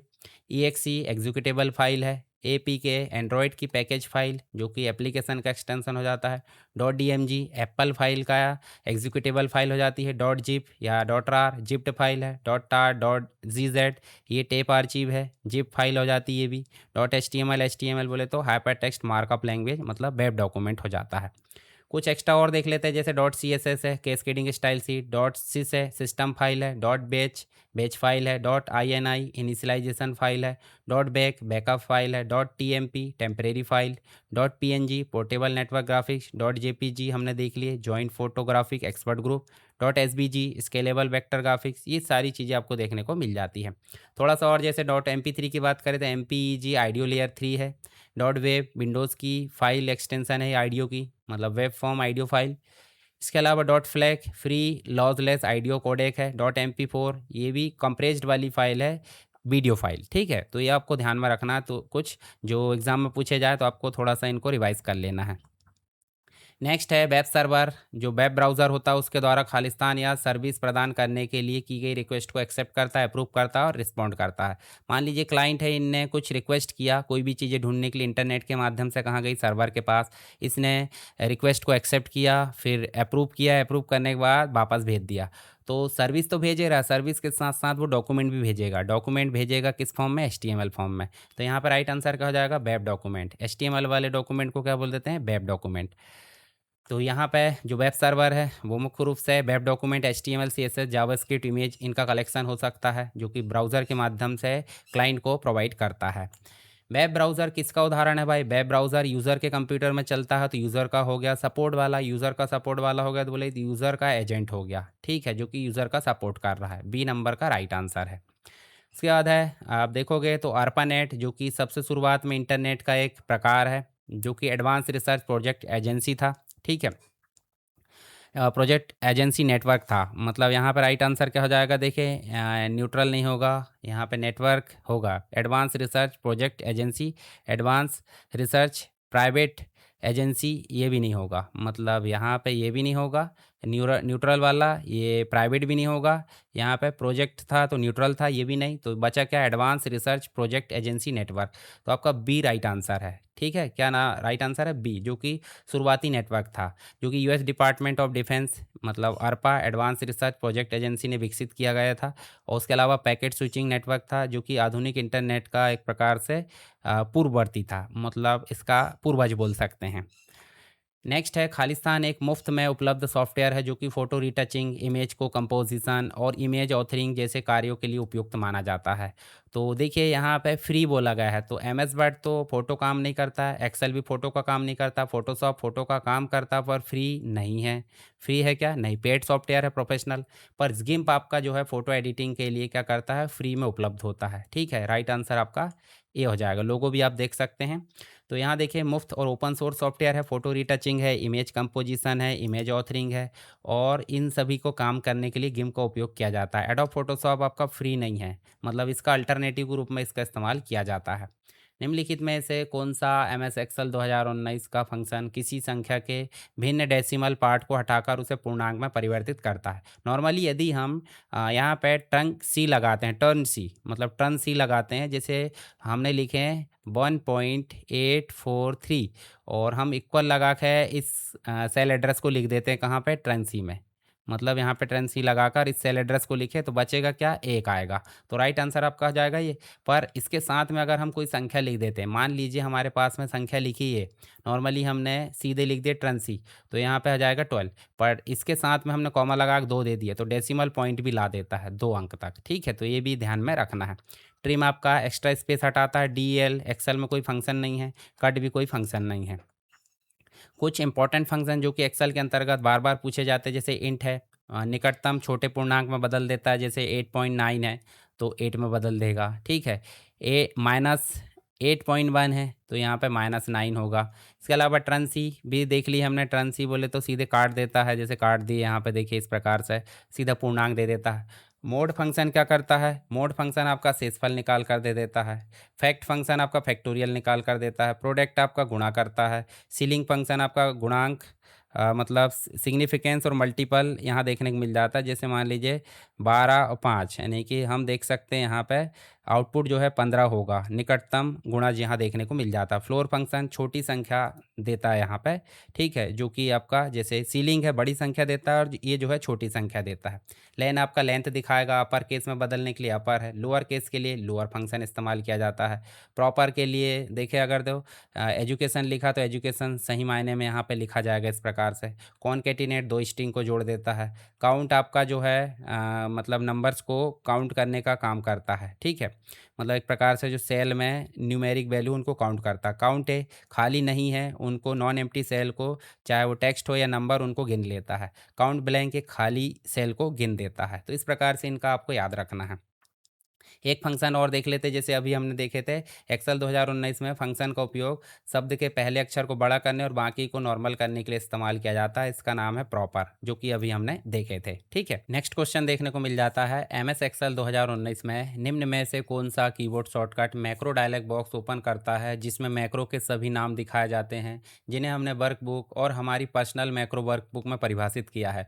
तो मैक्रो की अगर बात करें तो एमएस एक्सेल में मैक्रो को प्रदर्शित करने के लिए हमको ज़रूरत होती है अल्टर के साथ F8 की, यानी कि शॉर्टकट की क्या हो जाएगी, पहला नंबर अल्टर के साथ F8 macro dialog box open करने के लिए। ठीक है, मैक्रो जो है एक प्रकार से सारे नाम दिख जाते हैं, करंट वर्कबुक की डिफाइन है, पर्सनल जो मैक्रो वर्कबुक है, सारी चीज़ें यहीं पे रन एडिट और डिलीट का ऑप्शन मिल जाता है। अगर हम यहाँ चलें एक्सेल में तो एक्सेल में चल के मैं दिखाता हूँ। जैसे हम देखें यहाँ पे तो व्यू में तो कोई चीज़ नहीं रहती, यहाँ पे देखिए व्यू में आपको मैक्रो दिख रहा है, देखिए व्यू मैक्रो, तो यहाँ पे देखिए सारे ऑप्शन यहाँ दिख रहा है। एक और ऑप्शन हो जाता है यहाँ पे डेवलपर, जो डेवलपर में आपको ऑप्शन देखने को मिल जाता है मैक्रो का अलग से ऑप्शन। ये डेवलपर जो टैब है वो अलग से ऑन करना रहता है ऑप्शन के अंतर्गत। तो मैक्रो है यहाँ से भी ये दिख जाता है। ठीक है, रिकॉर्ड यहीं से कर सकते हैं, सारी चीज़ें देखिए रिलेटिव रेफरेंस है, सारी चीज़ें ऑप्शन यहाँ देखने को मिल जाते हैं जो कि मैक्रो से रिलेटेड देखने को मिल जाते हैं। और एमएस एक्सेल में आपको बीबीए देखने को मिल जाता है, विजुअल बेसिक एप्लीकेशन, जो कि मैक्रो से रिलेटेड कोडिंग करता है। नेक्स्ट है एमएस एक्सेल 2019 में खालिस्तान का उपयोग किसी सेल के मान के आधार पर मतलब वैल्यू के आधार पर उसे एक निश्चित जो कलर है उससे हाईलाइट करने के लिए किया जाता है। वैल्यू के आधार पर देखिए नॉर्मली क्या होता है, हम कंप्लीट रूप से सेलेक्ट करते हैं और एक फॉर्मेटिंग कर देते हैं। परंतु यदि मान लो हम किसी विशेष कंडीशन के आधार पर कोई काम करते हैं फॉर्मेटिंग का, तो उसे हम बोल देते हैं कंडीशनल फॉर्मेटिंग। विस्तार से पढ़ने के लिए आप एम एस एक्सेल का कंप्लीट क्लास देख सकते हैं। जैसे मैं आपको दिखाऊं तो एक्सेल में अगर आप मास्टरी करना चाहते हैं तो आप जाइए आपके अपने यूट्यूब चैनल सरकार स्टडी वेब्स में, और यहाँ आपको जाना है कहाँ, देखिए आप शुरू में ही जाओगे तो आपको जो है यहाँ पे प्लेलिस्ट वगैरह मिल जाती है बहुत सारी, नहीं तो आप सीधे जाओ प्लेलिस्ट में और प्लेलिस्ट में जाके आप थोड़ा सा नीचे चलो तो देखिए जीरो टू हीरो एक्सेल का कंप्लीट कोर्स मिल जाता है। तो इसमें आप जाकर देखोगे तो आपको एक्सेल की एक एक बारीक बारीक चीज़ें सारी चीज़ें मैंने उसमें सिखाया हूँ। नेक्स्ट आपको देखने को मिल जाता है, ये तो कंडीशनल फॉर्मेटिंग की बात हो गई। हेक्साडेसिमल जो संख्या है, हेक्साडेसिमल संख्या 3C के लिए डेसिमल समतुल्य। तो देखिए हमने बात करे थे डेसिमल टू अदर नंबर, तो हमने भाग दे दिए थे उस संख्या के बेस से, जैसे 2 है, 8 है या फिर 16 है। पर बात हो रही है 16 को डेसिमल में बदलने की। तो 16 को डेसिमल में बदलना, मान लीजिए 16 जो होता है आपका 0 से लेकर 9 तक तो ठीक है, पर ए से लेकर आपका जो है एफ तक हो जाते हैं नॉर्मली क्या बाकी नंबर। तो ये हो जाते हैं आपके क्या 10 से लेकर 16 तक, ये 16 मतलब यहाँ 15 तक देखने को मिल जाते हैं। तो ये नॉर्मल आपके अंक हो जाते हैं। तो यहाँ बोला गया 3, 3 का मतलब तो कोई दिक्कत नहीं, तो हम इसको समझते हैं पहले। मान लीजिए इसकी जगह में 3C लिखा है, तो 3C हमने ऐसे लिख दिए, 3 और C, ठीक है। 3 और C लिख दिए, और 16 के जो पावर है, 16 की पावर 0, 16 की पावर 1, 16 की पावर 2, इस प्रकार से लिया जाता है। तो 3 और C है, 3 और C, तो 16 की पावर 0, इसका मतलब क्या हो जाता है 1, और 1 का गुणा C में करें, C की संख्या है मान लो 12, तो C के साथ 1 का गुणा करें तो क्या हो जाएगा 12 की 12 आ जाएगा। फिर इसकी पावर 1 है, तो इसका मतलब 16 का 16 हो गया, और गुणा करें 3 के साथ तो क्या हो गया 48। और जो जितनी भी 3 और C वाली संख्या उनको जोड़ देंगे, 48 और 12 कितना हो जाएगा, 48 और 12 हो जाएगा 60। तो यहाँ पे देखिए इस प्रकार हमने देखे, ये जितनी भी संख्या लिखी उनको लाइन से लिख दो, और उसके साथ में 16 की पावर 0 के साथ गुणा कर दो, फिर 16 की पावर 1 के साथ दूसरे को गुणा कर दो, तीसरे का 16 की पावर 2 के साथ गुणा कर दो, और जितने भी अंक है सबको आपस में जोड़ दो, तो लास्ट जो आएगा वो आएगा डेसिमल। तो इसका आ गया 60, ठीक है। राइट आंसर क्या हो जाएगा 60, ध्यान में रखना है चीज़ों को। नेक्स्ट है डेसिमल संख्या 90 के लिए हेक्साडेसिमल समतुल्य आपको निकालना है, ठीक है। तो डेसिमल संख्या 90 के लिए हेक्साडेसिमल निकालना है, तो हेक्साडेसिमल निकालने के लिए क्या करेंगे, डेसिमल को हम 16 से भाग दे देंगे, ठीक है। तो यहाँ देखिए नॉर्मली क्या हो जाएगा, आपको देखने को मिल जाएगा, जैसे मान लीजिए आपको डेसिमल को ऑक्टल में बदलना था, हमने 8 से भाग दिए थे, हेक्साडेसिमल के लिए 16 से भाग दे दो, और अगर बाइनरी में बदलना तो 2 से भाग दे दो, और जितने भी आपको रिमाइंडर आ रहे हैं, मतलब जो शेषफल आ रहा है उनको उल्टे क्रम में लिखना है, उल्टे क्रम में लिख के आपका काम हो जाएगा। तो 90 में अगर हम 16 का भाग देते हैं तो 16 पंचे 80 हो जाता है, और जो शेषफल है वो कितना आ गया 10, और 10 को 10 ना लिखकर हम क्या लिखते हैं, 10 को 10 ना लिखकर हम लिख देते हैं, क्योंकि 9 तक तो 9 है, 10 को हम ए मान लेते हैं, तो ए, और यहाँ पे 5 लिखा जाता है, उल्टे क्रम में लिखेंगे ना, तो 5A इसका राइट आंसर हो जाएगा, यानी कि ए नंबर का राइट आंसर होगा। नेक्स्ट है 40 का द्विसंपूरक यानी कि टूस कॉम्प्लीमेंट आपको निकालना है। तो टूस कॉम्प्लीमेंट निकालने के लिए सबसे पहले इसका जो है 0 1 में होना ज़रूरी है। 0 1 को हम जो है इन्वर्ट कर देते हैं, तो फर्स्ट वंस कॉम्प्लीमेंट आ जाता है, और वंस कॉम्प्लीमेंट में प्लस कर दो 1, तो टूस कॉम्प्लीमेंट आ जाता है। जैसे नॉर्मली अगर देखा जाए तो 40 को हम निकालते हैं किस में, बाइनरी में, 2 का भाग दे दो, ठीक है। 2 का भाग देखे क्या आ जाएगा आपका जो है बाइनरी में आ जाएगा, ठीक है। तो यहाँ पे आ गया क्या 20 बार चला गया, ठीक है, ये हो गया 0, फिर 2, यहाँ पे 10 बार चला गया 0, फिर 2 यहाँ पे फिर चला गया, तो यहाँ पे हो गया 5, फिर 2 2 बार चला गया 1, फिर 2, तो एक बार चला गया यहाँ पे 0, ठीक है। उसके अलावा ऐसे करके हम इसको बाइनरी में कन्वर्ट कर देंगे, और बाइनरी में कन्वर्ट करने के पश्चात उनको इन्वर्ट करना, मतलब 0 के बदले में 1, 1 के बदले में 0 ऐसे लिख दोगे, और जितनी भी संख्या आएगी उनमें प्लस कर दोगे 1 का, तो आपका आंसर आ जाएगा। तो इस प्रकार करके देखना आप, हालांकि मैं डिटेल में इसको पढ़ाऊंगा आगे चल के, अभी आपको जोड़ना घटाना नहीं बनता होगा बाइनरी में, ठीक है। बाइनरी का एडिशन, बाइनरी का सब्सट्रैक्शन ये नहीं बनता होगा। तो हमारा राइट आंसर हो जाएगा कौन सा वाला, पहला वाला, 11101100, ठीक है। तो आप देखिए बाइनरी में बदलो पहले, फिर उसके बाद वंस कॉम्प्लीमेंट में इन्वर्ट कर दो, मतलब 0 को 1, 1 को 0, फिर टूस कॉम्प्लीमेंट में प्लस जोड़ दो, प्लस 1 कर दो, तो इस प्रकार आपका आ जाएगा टूस कॉम्प्लीमेंट। नेक्स्ट है MS एक्सेल में format cell dialog box open करने के लिए कौन सा कीबोर्ड शॉर्टकट है, तो कंट्रोल के साथ 1 हम प्रेस करेंगे सेलेक्ट करके, तो फॉर्मेट सेल का शॉर्टकट जो डायलॉग बॉक्स है वो आ जाएगा, जिसमें नंबर, अलाइनमेंट, फॉन्ट, बॉर्डर, ये सारी चीज़ें होती है। नेक्स्ट है MS एक्सेल 2019 में दिन, माह और वर्ष के साथ दिनांक फॉर्मेट करने के लिए हम क्या करेंगे, हम हैश के साथ उसका उपयोग करेंगे, कंट्रोल शिफ्ट हैश, जैसे उपयोग करके देखते हैं। यहाँ लिखो, नॉर्मली हम लिख देते हैं कभी भी आज की तारीख है, कभी की भी, ठीक है। मान लीजिए हमने लिख दिया यहाँ पे 15 जून, तो 15 जून लिखे, देखिए क्या आ गया इस प्रकार से, कंट्रोल शिफ्ट हैश दबाएंगे, देखिए 15 जून 2026 यहाँ दिखने लगा। तो इसका राइट आंसर क्या हो जाएगा आपका, ए हो जाएगा। नेक्स्ट आपको देखने को मिल जाएगा जो क्वेश्चन है वो हमारे यहाँ कंप्लीट हो चुके हैं, जिसमें देखिए हमने ये शॉर्टकट देखें। डेट फॉर्मेट में बदलना है तो हमने ये शॉर्टकट लिखे, और अगर हम जनरल फॉर्मेट में बदलना चाहते हैं तो टिल्ड बटन के साथ हम लिख सकते हैं। परसेंटेज में बदलना चाहते हैं तो परसेंटेज। और अगर हम जो है स्टैंडर्ड शॉर्टकट के रूप में मतलब नहीं करना चाहते कुछ भी, तो ये तो शॉर्टकट है नहीं। कंट्रोल शिफ्ट एस बोले तो सेव एस की होती है, तो ये शॉर्टकट नहीं है, इसमें भी काम नहीं करती है। ठीक है, तो याद रखना, हैज़ मतलब डेट फॉर्मेट, प्रतिशत मतलब जो आपका प्रकार से है परसेंटेज, और टिल्ड मतलब जनरल फॉर्मेट। ठीक है, तो इस प्रकार हमारा जो है कंप्लीट हो गया है, और हमने यहाँ पे जो है जो 52 क्वेश्चन है वो कंप्लीट कर लिए हैं, और एक कंप्लीट शिफ्ट के जो क्वेश्चन है वो हमारे यहाँ पे कंप्लीट हो गए हैं जो कंप्यूटर के आते हैं। आई होप सारी चीज़ें समझ में आ गई होगी। फिर भी अगर कोई डाउट है तो आप कमेंट बॉक्स में बता सकते हैं।